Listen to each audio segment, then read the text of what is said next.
Ndabasuhuje mu izina rya Kristo Yesu. Muri kumwe na mwene so Vincent Imanikundabayo ubasuhuza mu izina rya Yesu. Murakaza neza kuri channel yanyu dufatanije kumviraho iby'umwuka, ibidufasha gukura mu buryo bw'umwuka wera kugira ngo bizatugeze mu bwami bw'Imana, kuko twamaze kumenya neza ko iyo tubayeho tudakura mu buryo bw'umwuka wera, urugendo rwacu rugira iherezo ribi cyane, ariko iyo tugumye mu byizerwa no mu byiringiro tubasha kurangiza urugendo rwacu amahoro.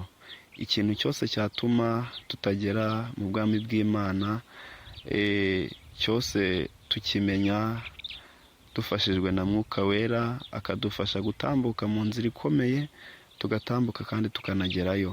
Ndabashimiye cyane, umwami wese abaha umugisha. Uyu munsi nabazaniye ikiganiro cyiza kandi giteye amatsiko. Bamwe bajya bibaza ikiganiro umwuka yampaye ngo nzane ku itorero ryayo n'abayikurikiye kandi n'abashaka kuzagira mu bwami bw'Imana. Rero uyu munsi nashatse kuvuga ngo cyane kubaza abakristo cyangwa abanyarwanda n'abari hanze y'igihugu cyacu cy'u Rwanda, umugani bavuga ngo inzira zose zigera i Roma. Iryo jambo rivuga ngo inzira zose zigera i Roma ryaturutse he? Ryakomotse he? Ese Bibiliya yo ibivugaho iki? Ese ubundi kuki bavuze ngo inzira zose zigera i Roma? Ubwo busobanuro busobanura iki?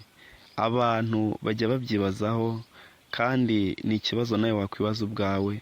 Ubu n'ubu nkibivuga urabyibajije, uhita utekereza kuki bavuga ngo inzira zose zigera i Roma. Bibiliya abashaka kuyisoma neza, ni igihe gikomeye Yesu Kristo umwana w'Imana yarataraza mu isi. Ntabwo najya mu mateka cyane, tuzagira ikindi kiganiro cyo kubivugaho, ariko uyu munsi ndashaka kuvuga igihugu cy'i Roma. Igihugu cy'i Roma aho umwana w'Imana Yesu Kristo yavukiye, akavukira i Betelehemu mu murwa wa Yerusalemu.